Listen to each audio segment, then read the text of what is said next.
E eu continuo aqui na agradabilíssima companhia aqui do Dr.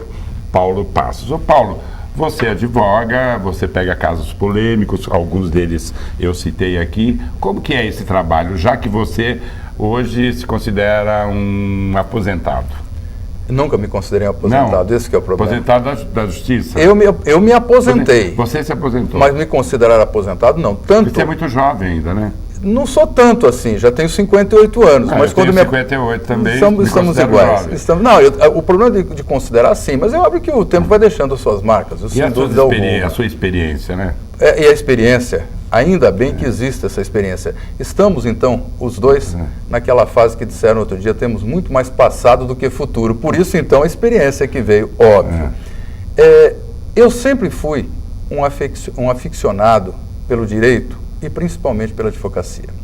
Comecei a advogar muito cedo com meu pai, me formei com 22 anos, aos 24 era delegado de polícia, então não tive o sabor de desenvolver a advocacia, mas sempre ficou em mim.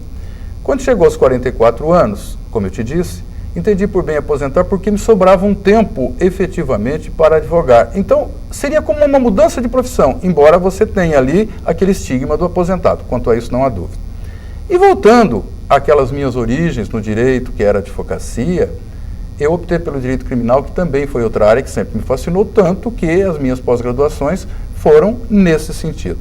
E comecei a me apresentar a público com um modesto conhecimento que efetivamente eu tenho, e a partir daí, essa luta árdua, essa demonstração de coragem, por vezes, nos embates acontecidos, fez com que me trouxessem alguns casos polêmicos ou não, mas que deixaram suas marcas na imprensa da cidade. Por exemplo, do prefeito lá de Itaquá, do Armando. Então, o prefeito de Itaquá, Armando da Farmácia, ele sofreu, e eu digo que sofreu, talvez até sofra, por enquanto eu não tenho nada para dizer, para confirmar isso que diria, seria até leviandade da minha parte, mas sofreu uma carga muito grande de opositores políticos, que adentraram com mais de 70 reclamações perante os órgãos do Ministério Público, etc., contra ele, e dessas, pelo menos 40 ou 50 já foram arquivadas, tendo 2 denúncias pendendo de habeas corpus no Supremo Tribunal Federal e no Superior Tribunal de Justiça. Digo isso, não em defesa de quem quer que seja, talvez não interesse para o momento, mas só para demonstrar que não era sólida a afirmação, ou não eram sólidas as afirmações que se faziam contra ele. Eu adentrei o caso, e dentro daquilo que o direito me permitia, que os fatos demonstravam, procurei a todo momento isso ir demonstrando e consegui esses arquivamentos que acontecem. Óbvio que foi polêmico. Todo caso envolvendo a figura maior do executivo de uma cidade é polêmica. Então, quanto a isso, eu não tenho dúvida que ele não merecia, não merece, e eu tive lá a honra de poder defendê-lo e continuo na defesa de Armando. E como que é, Paulo, por exemplo, pegar um processo e você tem que estudar esse processo? Como que é feito isso, entendeu? Porque deve estar trabalho, você tem que estudar, você tem que buscar argumentos. Você tem que estudar, e o grande trabalho não é esse, deixa eu deixar claro. O grande trabalho é cuidar daquela ansiosidade do cliente que se julga injustiçado já no primeiro momento. Parece que o mundo desaba sobre ele. E, como se diz, o advogado é aquele que se senta no último degrau da escada e dá a mão para aquele que ninguém mais dá. Então ele é o único companheiro que esse sujeito tem nesse momento mesmo. Eu não digo do prefeito, não, eu digo em qualquer caso criminal, eles se apegam de tal maneira ao advogado, e como não poderia deixar de ser, e procuram nesse instante dividir todas as mágoas com ele. Então o primeiro trabalho grandioso do advogado criminal é compartilhar as desgraças desse processo com quem a ele se submete. Tem que saber ouvir, então. Tem que saber ouvir. Tem que ser meio psicólogo. Isso que eu ia lhe dizer, tem que saber ouvir e ser meio psicólogo, como você coloca, para poder levantar, o cliente, e levantar o ânimo e a moral que está baixa ao extremo. Então, se você não fizer isso, não levantar o ânimo, não levantar o moral daquele que está ao seu lado, obviamente ele vai implodir. O peso é muito grande do Estado sobre ele, normalmente, do Estado que move a ação penal pública. Esse é o primeiro passo. A partir daí, vem aquilo que seria, e me permita fazer uma analogia, a função do médico. Analisar aquilo que lhe é dado, ter o diagnóstico e depois daí começar o seu trabalho de cura, digamos assim. Aqui também você vai fazer essa análise que você me propôs do processo como todo, ver o diagnóstico possível ali e até onde se dá para ir com aquele processo. E depois disso, já fortificado o cliente, o senhor chama e diz, existe isso ou aquilo em seu favor ou seu desfavor. E aí começa efetivamente um trabalho árduo. Porque se o médico, que era a analogia que eu usei, de um lado lida exclusivamente com o efeito doença, aqui você lida com a doença e com aquele que em sua visão entende que essa doença deve ir à frente e que a todo momento vem fazer com que ela se fortifique, que é o acusador, ou público ou particular. Então você tem uma luta grandiosa.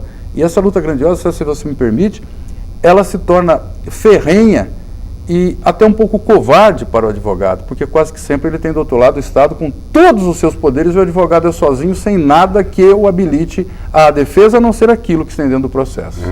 E o sucesso e o fracasso na vida de um advogado?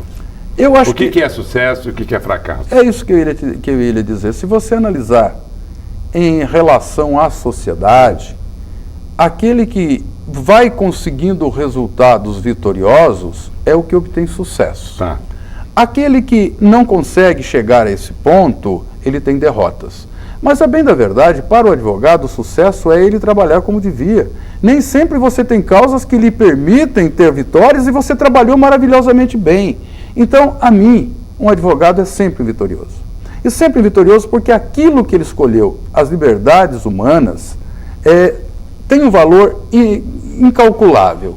E aquele que milita nessa área já é vitorioso só por defender um seu semelhante. Mas o sucesso é uma marca registrada, por exemplo, na sua vida. Você tem um currículo que lhe bonifica como advogado, inserindo aí no hall dos bons advogados aqui do Alto Tietê, né? O que te credencia a se destacar no meio desses outros profissionais? Então, eu não sei o que me diferencia. Quer te diz, o Paulo Passos é polêmico. Como que você vê esse título, entre aspas? Talvez aquilo que me diferencia, em primeiro lugar, é que eu tive a sorte, se é que pode se chamar e pode se computar dessa forma, de ter causas que repercutiram, que pelo seu todo vieram à imprensa. Então, isso faz com que o seu nome fique em evidência. Mas eu tenho certeza absoluta que advogados melhores que eu existem por aí, aos montes, e que não vieram a público dessa forma, em primeiro lugar. Segundo, esse ponto da polêmica. Isso a todo momento me taxam, aliás, não é você não. E, aliás, não são as pessoas daqui. A minha mãe lá atrás já dizia que eu era polêmico porque eu não era, eu sempre era um contestador. Você tinha uma opinião divergente. Divergente. Agora, a opinião divergente não é porque é uma opinião divergente, é porque eu me nego a seguir aquilo que é o ramo comum. Se foi me dado o intelecto, é para raciocinar. E a liberdade, né, de pensamento. E eu não posso deixar de raciocinar sobre. Se raciocinando sobre um assunto eu acho que tem razão aquele que fala, obviamente que eu me vergo. Mas se eu acho que não, eu exponho o meu ponto de vista. E aquele que expõe um ponto de vista de uma forma, por vezes, diametralmente contrária ao que segue a massa, obviamente que ele se torna polêmico. Mas aí não é uma questão de polêmica, aí é uma questão de interior, de brotar aquilo que eu penso. E se tiver que brotar aquilo que eu penso e com isso me tornar polêmico, eu vou ser a vida toda, porque disso eu não abro mão. Nunca abri. Quer como magistrado no momento de sentenciar, quer como advogado e quer como ser humano. Eu acho que essa polêmica é uma polêmica sadia. Saudável, né? Porque é interessante, Willy, quantas vezes como magistrado eu dei uma determinada sentença, dei um determinado veredito, e diziam que aquilo era uma loucura. Só que era engraçado, 3 ou 4 anos depois, a jurisprudência passou, em alguns casos, a seguir aquele mesmo ponto de vista. Eu, por exemplo, entendia que aquele que dirige sem habilitação, e tinha lá o artigo 32 antigo, se ele não estiver cometendo nenhum fato, ele não cometeria contravenção. Mas a lei diz, então tem que cumprir. Engraçado, veio o Código de Trânsito Brasileiro agora e diz que só dirigir sem habilitação não tem problema algum se ele não trouxer perigo. Então veja, o tempo passa e parece que aquilo que você falou lá atrás não é que você vaticine, mas que você tivesse pensado, pô, eu acho que é assim. Doutor Paulo tem premonição, vamos lá. Não, longe disso. Nós estamos indo aí para o intervalo comercial e na volta eu continuo conversando aqui com o doutor Paulo Passos e a gente vai falar um pouquinho aí do convite. Ele foi convocado aí pelo Campos Machado, que é o presidente do PTB, para se lançar aí candidato a deputado federal. A gente vai saber isso depois.